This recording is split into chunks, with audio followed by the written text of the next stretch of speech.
evening, everyone. Thank you for joining us once again for another episode of HERstory in the Making, presented by Women of Fantasy Football and powered by Fantasy Alarm.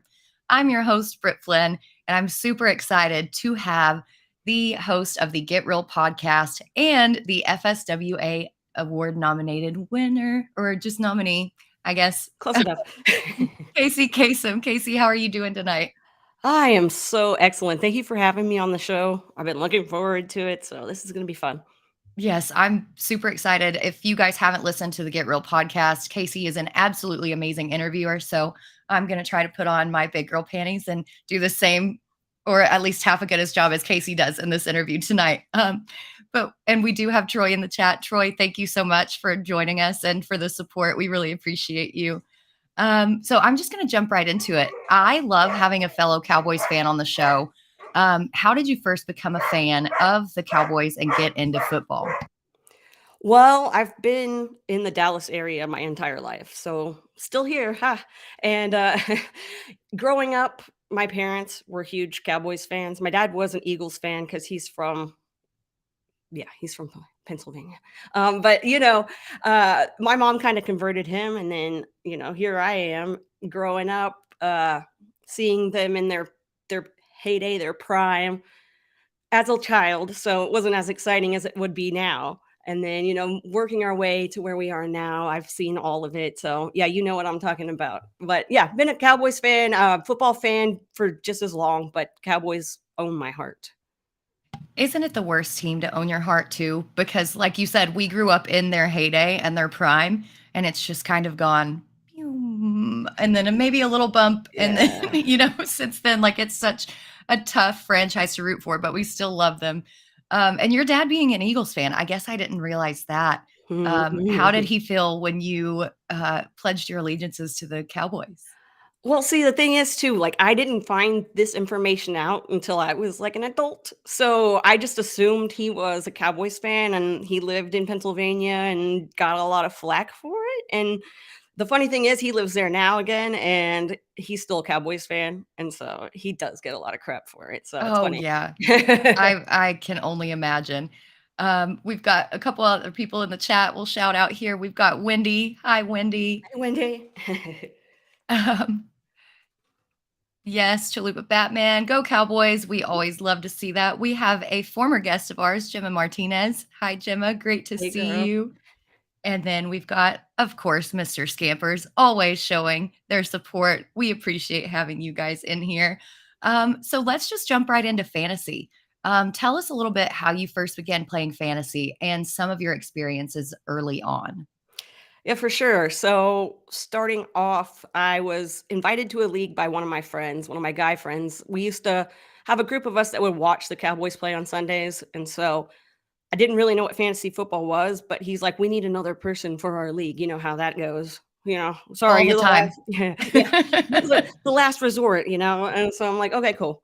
So I ended up playing in that league, and the story goes that I ended up winning, which is true. I ended up winning that league, but it was one of those leagues where like the last 2 weeks of the season combine to give you your total score. So because I relied on my kicker to win the whole thing. I don't even remember who he was, but thank you so much. And this is why we stand kickers on this show. Right on, though, for real. So since day one, I've been a fan there. But yeah, it was interesting to start playing just redraft and then not knowing exactly what I'm doing. And then the second year, I decided I was going to start an all women's league with all my friends that wanted to play. And we're just kind of like, I don't know, I've never played before. So I'm like, hello, let's go. And I'm competitive, so let's go. So that's basically the beginning times of fantasy for me. Do you just do redraft still, or have you gotten sucked in to the dynasty world? Yeah, I got sucked into the dynasty world. I actually thought I got sucked in late, but I guess there's still a lot of people that don't play dynasty. I play in 3 leagues right now. I was in more. I kind of had to learn how many I could actually handle. And 3 seems like a nice number, have the same commission every league. So it's all nice and smooth for me. Yes, that's that's one thing about Dynasty. I don't think that you realize how much of a different strategy it is to go from, completely rebuilding a team from the ground up every single year to managing a team even in the off season. So I think you're right. I think 3 is a good number. I should take a lesson from you. But It took a while to get here. yeah. But speaking of taking lessons, we've all learned a ton from you through your podcast and through your written content, even back before you started podcasting. So, how exactly did you first get into podcasting and creating content? And what was your process there? So I started out by accident, kind of. I didn't ever want to put out content. I wasn't in it for putting out content. I was in it to absorb everybody else's content because I'm a big fan of just taking on in as much as I can. But when the opportunity happened, Ryan Hallam from Fighting Chance Fantasy asked me if I wanted to write, because I've been on guesting on people's podcasts like the Open Bar, and my friend Tim Turner had me come on with him to try to test out his equipment, and then everybody was like, "You should really be doing something." So fast forward to when, at the start of 2020, when COVID was real, whoa, and we were all at home bored, then I was like, well, I'm doing this writing thing, and I was writing with the fantasy footballers as well at that time, and I was like, well, I'm doing this. The next logical step for me is to try and do a podcast. So I try to do a fantasy football podcast, and I'm just not good at that kind of stuff. I'm not good at explaining what goes on inside my head. And so I decided I needed to listen to other people's stories and kind of get the background on people in this space, because there's so many cool people in this space and we can learn a whole lot from them. So why not start a podcast where I can talk to people and see what makes them tick?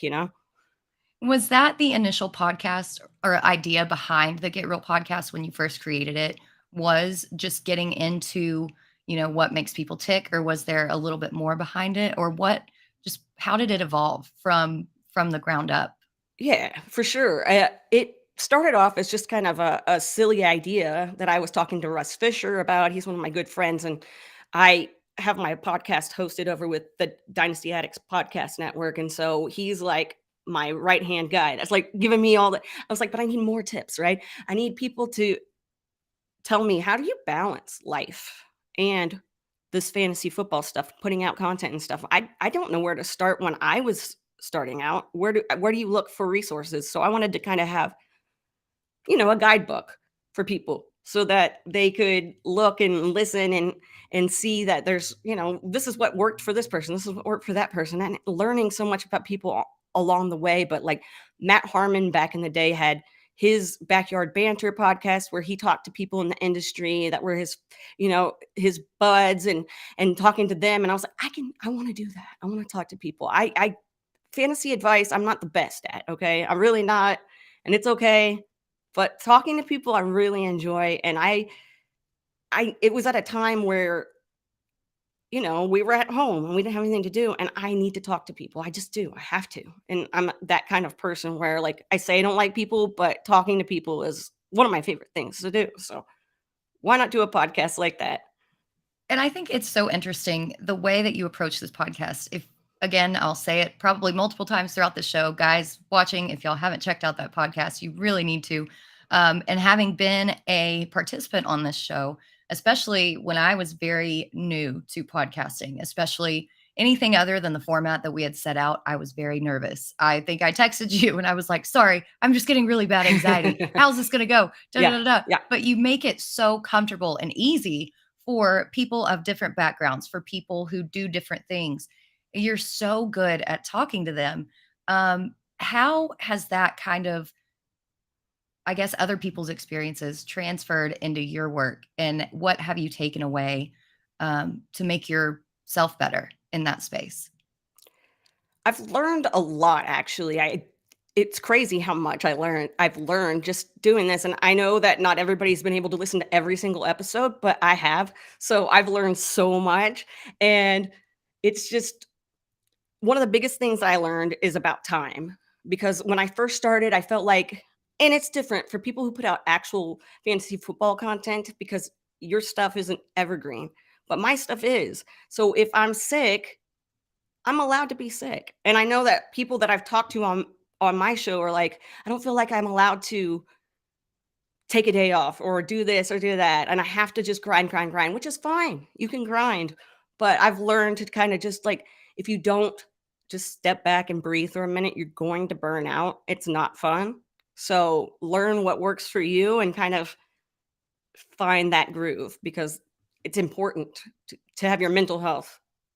Yeah, I mean, absolutely. And I think you and I have both been outspoken on our anxiety and trying to balance, careers that are outside and, our families and things like that.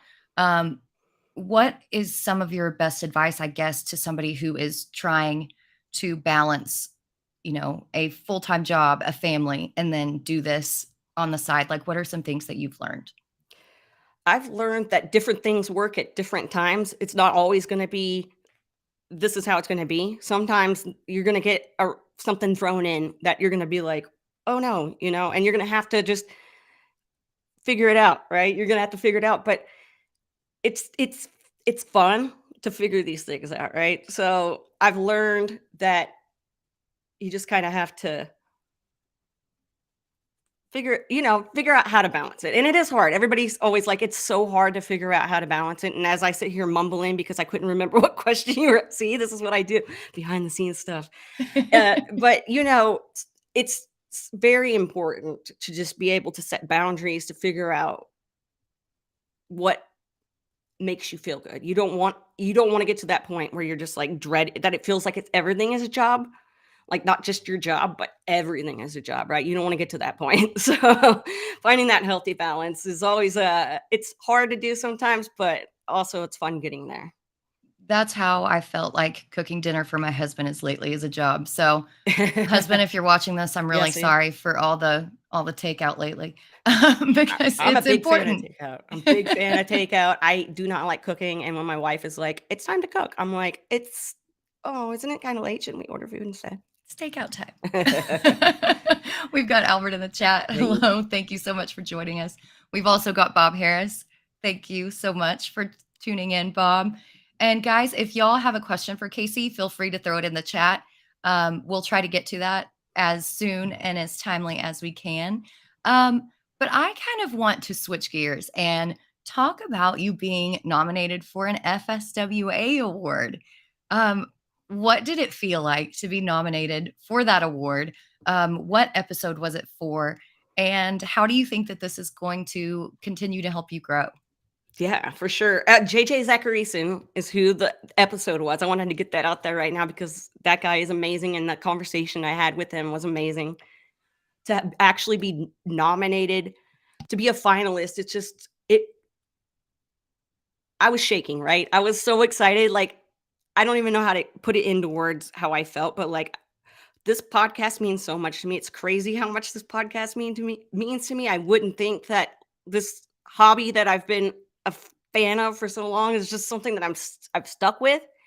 So I was at a loss for words. It was so exciting. And I told my friends, my family, my therapist, my boss, my everybody, I was just like, listen, this is so exciting for me because I am so happy to be able to share other people's stories.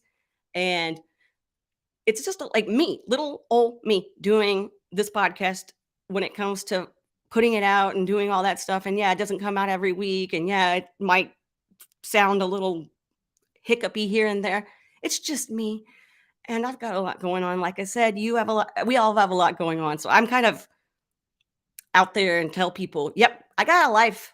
So I used to be so concerned about how everybody else was taking everything. Like, oh, I have to have it out. I have to do this. But getting that recognition was just, it was so, it was just mind blowing. I think I can speak for us all and everybody in the chat and everybody on Twitter that we were all so super stoked for you when that happened. And I have this question I always want to ask people for what their particular favorite moment of their career is. It almost has to be the FSWA award, right? Or is there something out there that's a little different? Well, okay, so that is probably the thing that, like, made me shake and crazy and all that stuff, like, that's the thing, that's probably, like, the ding, ding, ding moment, but also, when we were at the expo and we did the women's panel, I mean, obviously, that was crazy to see that many people in a room for us, and that was an experience that I never could have imagined being a part of, right? So, that was up there too, but, like, in a shaking in a different way, probably because I was nervous to be around all of y'all, but, it was that was a good time. That was very I don't know, and my dad was there, so he was all proud, and my wife was there, and she was all proud, so you kinda feel like a rock star even if you're not. It's fun. You brought your whole contingency to the expo, and it was just the most pure thing. Wasn't he wearing a shirt that was Yeah. like Casey's dad or something He like had a that? Rad That Dad shirt on that I got him, yeah. Yeah, yes, and it he was was just wearing a whole my moment. Kacey Kasem shirt the day before, so yeah, he was rocking I love that so much. Dad's in the house. Let's go. it. We all love a supportive dad. But so with this job comes a little bit of anxiety. You're always especially when you're putting out content, just kind of sometimes at the mercy of the trolls. You're at the mercy of just people who aren't necessarily the happiest people. And that can really affect your mental health. And you've been pretty open about your anxiety, which somebody who hasn't necessarily always been, I really appreciate that because I've learned a lot from it and learned a lot how to deal with it from you putting that out there. But how have you navigated that in this space? And how has doing the Get Real pod kind of helped you overcome some of that?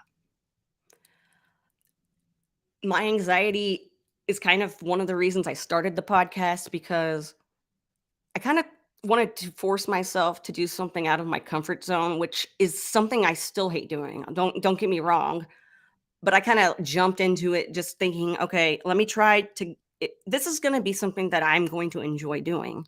I just need to get over my fear of doing it.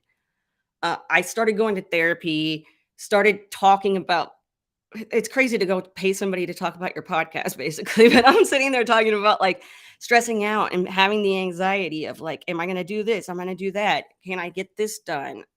This doesn't sound right. People aren't going to like this, worrying about other people and not worrying about why I was doing it in the first place. My anxiety, I don't know. It's I really do like being in front of people and talking and performing. I rap in front of people. I do all of that, and that's fine being around a big group like that. But like just things in general, my anxiety, like driving to the airport gives me anxiety. Standing in line at the airport gives me like, and that's like real legit anxiety. Like I'm gonna throw up, and so like it's in. But now that I've started to like talk more to people and kind of put it out there and hear that other people feel the same way that I do. It's that's kind of the moral of the podcast. It's kind of the whole thing is to learn that everybody has something that they're going through or something that is similar to what you have. You can hear a story and be like, that's just like me. So I thought being more vocal about having generalized anxiety disorder and talking more about it and doing that would be beneficial to people that also feel the same way because I wanted somebody that would say like, "Hey, this is what I'm doing despite the fact that I have anxiety." Yeah, exactly. And I've said this again, I'll say it again. You definitely helped me just speaking because I was like, oh, I'm not alone. I'm not just this weird, like, self-conscious person. Like everybody's dealing with this. But let's go back to the freestyle rapping because I think that is one of the coolest things ever. As somebody who stumbles over their words talking, Yeah. I want to know how you got into that and just kind of what you've done with it. Yeah, so it's very interesting. It's like a party trick I like to say except for like I can do it when I'm not partying. I don't wanna brag or anything 'cause it's not the greatest thing in the world, but it is when you see somebody like me sitting there, even if I was halfway decent, which I say I am, people are still gonna be like, "Well, it's this 39-year-old white chick up here," like, so I'm like, "Yeah, yeah, yeah, yo." But I started doing it, like, mi middle school, high school on the track bus. I remember we would sit back there, and I started doing it that way. I started listening to Beastie Boys and trying to rap along to, like, Intergalactic and stuff. And I just started doing it and people were like, "Whoa," and I'm not exactly sure, like, how it grew to be what it was, but I've rapped on stage with Cobra Starship, like, 6 times. And at Warped Tour, I won tickets to see 311 because I rapped in a rap battle there. And then I did a 3-hour freestyle rap for Fantasy Cares and during the Scott Fish Bowl a few years back, and that was crazy and probably not the best, but it was still like 3 hours of me sitting there and like trying to come up with stuff off the top of my head. So I don't know how I do it. I'm not good at math or anything, but when it comes to like sentences and words and stuff, I don't know. I can figure it out. And weren't you in the Notorious B.I.G. in the Scott Fish Bowl? Was it Scott Fish Bowl 11 that had all the bands? Yes. My Notorious B.I.G. right here. That's my dude. Yeah. So like I always say, Biggie is like everybody, not everybody, but a big portion of the rap that I like now. Like the people that are coming up now, even like that was like the dude that people aspire to be, you know, like the Matthew Berry of rap, the rap game, right? So there you go. I just think that's so cool, and I don't think that I'm alone in that. We've got Casey Rocks in the chat, and then off the top of the dome, freestyle. I cannot even imagine doing freestyle as somebody who probably won't even have a spontaneous funeral. To be honest, I can't imagine freestyling. So mad props to you there. But is there, how did you get into cider as well? I know I love seeing your ciders and your sours, like, because we don't get all of those companies up here because they are like microbrew distillery, things like that we can't get in Arkansas. So how did kind of that come about? And just what's your favorite? Just give me a little overview. Okay. So yeah, cider's my go-to drink. After years and years and years of drinking, I finally figured out what works for me so that my hangovers aren't so bad. Works for me as long as I'm drinking water, because those can be a little sweet.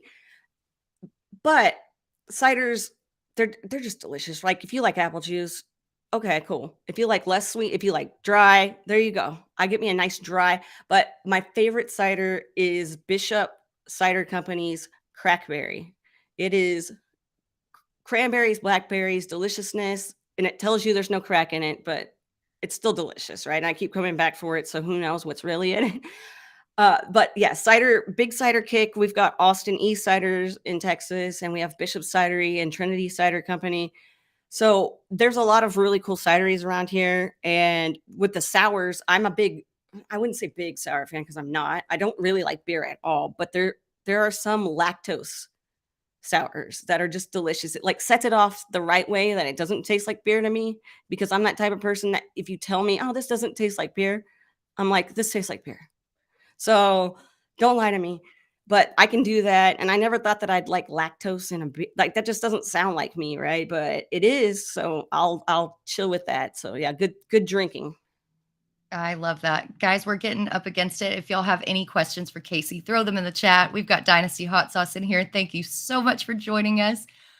So I'm just going to jump right in and say, what advice would you give to others trying to create a career in the fantasy sports world? Or what do you wish you knew when you started? For both of those, listen to my podcast. No, I'm just kidding. No, but do though. Don't listen to it. But no, I mean, what I wish I would have known before all of this is, before jumping into it, was scheduling people is a lot harder than you think. For starters, you've got to, because like with me, there's people that are like, I can't do any of the times. And I'm like, I really want you on my podcast though. So you have to figure that out. Just to not stress out about it that much. Like if it doesn't work out, it doesn't work out. You can always come back to it. You can always, so, and I wish that I would have had, you know, my advice also is to get yourself a somebody that you can look up to and somebody that you can go to for advice, somebody that can help you. Because there's plenty of people out there. Most of the people that have been on my podcast have said, if you have any kind of questions, concerns, if you want me to look at your stuff, just hit me up. So like, that's the coolest thing, is to know that this community is so rad that people are willing to just help out. So find somebody that can kind of be your guiding point, like Russ is for me. I love that. And Wendy has a question. Where can we listen to past podcasts and where at? Yes. You can listen to it anywhere that you listen to your podcast, I'm pretty sure. So I listen to it on Spotify, but I know that most of y'all listen to it on Apple based on whatever they tell me on Spotify. But yeah, you can go find it. It's Get Real with Kacey Kasem. And then there's 81 episodes, I think, up right now. And there's a few more that are coming out soon. I'm just so bad right now. It's been crazy around here with my sister getting married and family coming into town and all that other stuff. So it'll be And out. just life. But 81 Life. episodes to me is absolutely insane. Like I'm biggest fan. I seriously. It's um, been interesting having talked to that many people, and I plan on doing so many more. So it's just yeah. well, we can't wait. And I guess that leads us into our next question. You provided a good segue for this. Since this show is called Her Story in the Making, tell us how you see your story continuing and some goals that you're setting for yourself in the space over the next few years. My goals. I want to get over 100 episodes, right? And I know I'm going to do more than that, but I want to get to 100 sooner than later because I know I keep putting things off and I can do it. We can do it, guys. So we're going to get there. And I would love to just get more people listening. So I know that people reach out to me and tell me that they listen to it. And it makes me so happy when people do that. And I follow people who are like super dope because they listen to my podcast and I had no idea they existed until they reached out to me. So reach out to me. And I just want more and more people to just be able to learn, to be able to create, put out more content. And I love breaking people, quote unquote, breaking people into the business or whatever. Say like, hey, I knew that person when they only had 200 followers and wrote on their own blog over here. And now they're crazy working for so-and-so and doing this, that, and the other. It's just crazy to see. So I just want to keep helping people build on to what they're doing and also spread everybody's stories. That is the best. And before we go, I'm going to tell everybody on here again, go listen to Kacey's podcast. It's amazing. But Kacey, thank you so much for joining us. Tell us more about your work and where people can find you. Yes. You can find all the podcast stuff at, I can't remember the name of my podcast, Get Real with Kacey Kasem. So go search that and subscribe, do all that jazz. And then you can find me at the Kacey Kasem on Twitter and at GetReal_pod for the Twitter of the podcast. All right. Thank you so much. You are absolutely amazing. Can't wait for another weekend in Canton with you where we have the big room this time, which is awesome. Guys, thank you so much for joining us in the chat and participating. Join us in 2 weeks for a very, very special guest that we are super excited to have. Same channel, same time, and we will see you then.